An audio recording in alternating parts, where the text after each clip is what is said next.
अस्सलाम वालेकुम। Previous lectures में हम डिस्कस कर रहे थे इफ़ एल्स स्टेटमेंट और नेस्टेड इफ स्टेटमेंट वगैरह। तो इस लेक्चर में हम डिस्कस करेंगे स्विच स्टेटमेंट के बारे में। अब देखें, इससे पहले हमने एक स्टेटमेंट पढ़ी है इफ़ एल्स इफ स्टेटमेंट। अब इफ़ एल्स इफ स्टेटमेंट किधर यूज़ करते हैं? जिधर हमारे पास मोर देन वन कंडीशन हो। ठीक है, जिधर एक से ज़्यादा कंडीशन हो उधर हम यूज़ करते हैं if else if statement.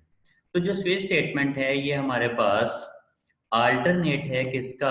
If else if statement का। मतलब अगर हमारे पास एक से ज्यादा कंडीशंस हों तो उस प्रॉब्लम को हम स्विच स्टेटमेंट को यूज करते हुए भी सॉल्व कर सकते हैं। लेकिन फिर क्वेश्चन ये है कि इफ एल्स इफ स्टेटमेंट और स्विच स्टेटमेंट में मेजर डिफरेंस क्या होगा? देखें, इफ के बाद हम ऑलवेज कंडीशन लगाते हैं और कंडीशन में कोई भी रिलेशनल जो है वो चेक करते हैं रिलेशन ऑपरेटर को यूज करते हुए, if A greater than B वगैरह। ठीक है, जबकि स्विच स्टेटमेंट में क्या होता है? स्विच स्टेटमेंट में हम इस तरह से कोई रिलेशनल ऑपरेटर यूज नहीं करते, रिलेशन नहीं चेक करते। इसमें क्या होता है, हमारे पास कोई ना कोई चॉइस होती है और उस चॉइस की बेस पे हम कोई डिसीजन लेते हैं। क्लियर हो गया? तो जब भी किसी प्रॉब्लम में कोई चॉइस वाली प्रॉब्लम होगी तो उधर हम यूज करते हैं स्विच स्टेटमेंट।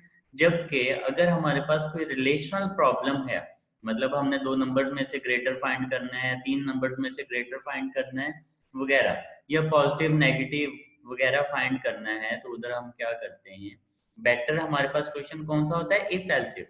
और जिधर आपके पास कोई चॉइस वाली प्रॉब्लम हो तो उधर हम क्या करते हैं? स्विच स्टेटमेंट जो है वो यूज करते हैं। सिंटैक्स क्या है? आपने सिंपली स्विच कीवर्ड लिखना है। इधर चॉइस मतलब वो वेरिएबल आएगा जिसमें चॉइस है। केस वन का ये मतलब है first condition, second and so on conditions. तो इसको एग्जांपल के साथ समझते हैं, फिर हमें ये सिंटैक्स समझने में प्रॉब्लम नहीं हो। एग्जाम्पल है जी, write a program in Java that inputs two numbers and a choice from user. अब दो नंबर हमें चाहिए इंटीजर टाइप के और एक चॉइस चाहिए। अब चॉइस की टाइप क्या होगी? देखिए, चॉइस है हमारे पास प्लस माइनस मल्टीप्लिकेशन डिवीजन। तो इधर चॉइस की हम टाइप क्या लेंगे? चॉइस की टाइप लेंगे करैक्टर। क्योंकि प्लस माइनस मल्टीप्लिकेशन डिवीजन वगैरह आपके पास क्या है? करैक्टर्स हैं। तो चॉइस क्या होगी? करैक्टर्स में, जबकि नंबर्स क्या होंगे? इंटीजर में। तो सिंपल है कि दो नंबर हमें चाहिए तो integer A B, then numbers input लेने हैं तो एंटर टू नंबर्स। ठीक है, और फर्स्ट नंबर ए में तो A is equal to scanner की क्लास का ऑब्जेक्ट और next int. Similarly B equal scanner की क्लास का ऑब्जेक्ट और नेक्स्ट इंट। तो दो नंबर्स इनपुट आ गए। उसके बाद हमने एक करैक्टर इनपुट लेना है, करैक्टर सी एच मतलब चॉइस। इधर हमने चॉइस इनपुट लेनी है। चॉइस के लिए अगेन मैसेज डिस्प्ले करेंगे, तो system dot out dot println enter your choice, number की जगह पे आ जाएगा चॉइस। और ब्रैकेट में हम लिख भी सकते हैं कि चॉइस क्या हो? चॉइस आपकी हो प्लस माइनस और मल्टीप्लिकेशन और डिवीजन, इनमें से कोई चॉइस हो सकती है। अब चॉइस इनपुट लेनी है करैक्टर में, तो करैक्टर में इनपुट लेने का मेथड क्या है? Choice is equal to scanner की क्लास का object dot next dot character at zero. ठीक है, जीरो लोकेशन पे जो करैक्टर है। तो इधर क्या होगा? करैक्टर वैल्यू जो है प्लस माइनस मल्टीप्लिकेशन में से कोई एक वैल्यू सी एच में आ जाएगी। उसके बाद अब हमने कहना है कि अगर प्लस हो तो दोनों नंबर को क्या कर दो? ऐड। अगर माइनस हो तो दोनों नंबर्स को क्या कर दो? सब्ट्रैक्ट। अब ये प्रॉब्लम जो है इफ एल्स इफ से भी हो सकती है। तो हम पढ़ रहे हैं स्विच स्टेटमेंट, तो इसी प्रॉब्लम को हम स्विच स्टेटमेंट के साथ सॉल्व करके देखते हैं। तो क्या करेंगे? सिंपल है, स्विच, उसके बाद इधर वो वेरिएबल जिसको हमने चेक करना है, तो चेक किसको करना है? इस ऑपरेटर इस सी एच को। तो सी एच, उसके बाद इसकी बॉडी आ। अब अगर सी एच में प्लस है, अगर ये कंडीशनल स्ट्रक्चर होता तो हमने लिखना था if C h dot equals, equals क्या होगा? सिंगल कोट्स में प्लस। लेकिन हम इधर क्या कह रहे हैं? अगर सी एच में प्लस है तो इसके लिए स्विच स्टेटमेंट में होता है केस। हम लिखेंगे केस सिंगल कोट्स में प्लस और कॉलन। तो इसका क्या मतलब होगा पूरी स्टेटमेंट का? If C H contains plus sign. तो अगर सी एच में प्लस है तो सिंपली हमने क्या करना है? System dot out dot println sum equals simple a plus b. तो दोनों क्या हो जाएं? नंबर ऐड हो जाएं और उसके बाद ब्रेक। ब्रेक का मतलब है कि इधर आपका प्रोग्राम स्टॉप, ठीक है, एग्जीक्यूशन स्टॉप हो जाए।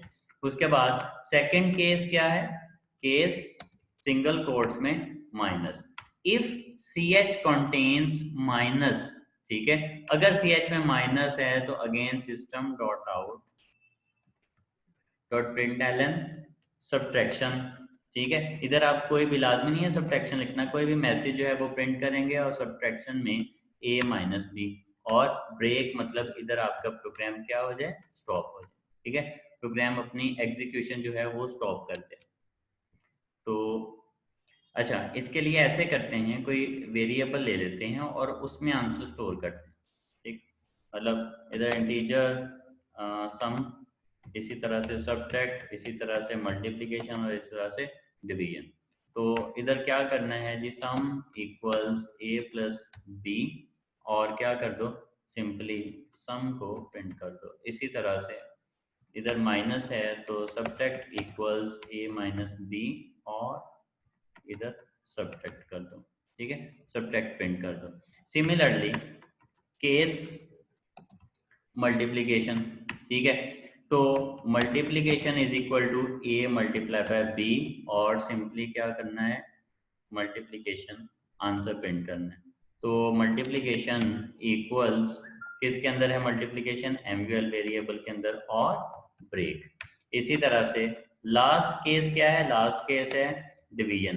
तो अगर डिवीजन है, if C H contains divide sign, तो division is equal to a divided by b, और अगेन मैसेज प्रिंट करना है, तो division is equal to D I V, very. अब देखें स्टेटमेंट थी कि अगर इनमें से कोई भी ऑपरेटर नहीं है तो सिंपली इनवैलिड चॉइस का मैसेज जो है वो प्रिंट करना है। तो अगर इनमें से कोई भी कंडीशन ट्रू नहीं है तो हमने यूज करना है default, default colon system dot out dot println invalid choice, ठीक है, इनवैलिड चॉइस का मैसेज जो है वो प्रिंट हो जाएगा। और इसके बाद ब्रेक स्टेटमेंट जो है वो लिखने की जरूरत नहीं है। क्यों नहीं है, क्योंकि ये हमारी लास्ट स्टेटमेंट है। अब ब्रेक स्टेटमेंट को भी हम फर्दर समझते हैं, फिलहाल इतना प्रोग्राम जो है वो चला के देखते हैं। तो शिफ्ट F6 प्रेस करेंगे आप, प्रोग्राम रन होगा, एंटर टू नंबर्स 12 13, उसके बाद एंटर एनी करेक्टर, तो करेक्टर मैंने एंटर कर दिया प्लस, तो देखें 12 प्लस 13 उसका सम जो है वो 25 डिस्प्ले हो जाए। अब सपोज करें कि इधर हमने ब्रेक स्टेटमेंट यूज नहीं की, ठीक है, सारी ब्रेक स्टेटमेंट्स को हम बना देते हैं कमेंट, ये ब्रेक स्टेटमेंट और इधर भी ब्रेक स्टेटमेंट, ये भी ब्रेक स्टेटमेंट क्या बन गई, कमेंट। अब ब्रेक स्टेटमेंट यूज नहीं की, प्रोग्राम दोबारा रन करते हैं, दोनों नंबर दिए 12 12 और ऑपरेटर दे दिया प्लस। तो अब अगर आप देखें तो सम भी डिस्प्ले हो गया, सब्ट्रैक्शन, मल्टीप्लिकेशन, डिवीजन और इनवैलिड चॉइस, सारी की सारी चॉइसेस एग्जीक्यूट हो गई, जबकि हमने कहा था सिंपल प्लस करना है। तो होप्स हो कि ब्रेक स्टेटमेंट का जो मतलब है वो समझ आ गया होगा कि इसका मतलब ये है कि अगर प्लस है तो सिंपली प्लस करके प्रोग्राम को स्टॉप कर दो, बाकी वाली कंडीशंस जो हैं वो एग्जीक्यूट नहीं करनी, इसलिए हम क्या करते हैं, ब्रेक स्टेटमेंट लगाते हैं। और लास्ट वाले स्टेटमेंट में ब्रेक इसलिए नहीं लिखते क्योंकि ये आखिरी स्टेटमेंट है, इसके बाद कोई और स्टेटमेंट आ ही नहीं रही।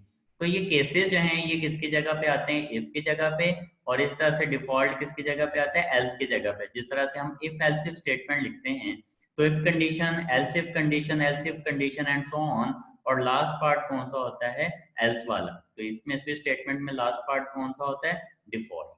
तो होप सो ये क्लियर हो गया होगा कि स्विच स्टेटमेंट हम उधर यूज करते हैं जिधर हमारे पास चॉइसेस होती हैं, और इफ एल्स इफ स्टेटमेंट हम उधर यूज करते हैं जिधर हमारे पास रिलेशन चेक करना होता है एक से ज्यादा कंडीशंस में। तो इन प्रोग्राम्स के जो सोर्स कोड हैं वो आप हमारी वेबसाइट से भी जो है वो देख सकते हैं, ठीक है। तो क्रोम पे जाके या गूगल पे जाके सर्च करें myustadji.com, तो उधर से आपको इनके सोर्स कोड और जो प्रॉपर आर्टिकल्स हैं वो आप देख सकते हैं। तो hope so if switch statement का जो कॉन्सेप्ट है वो आपको क्लियर हो गया होगा। तो इस लेक्चर के लिए इतना ही।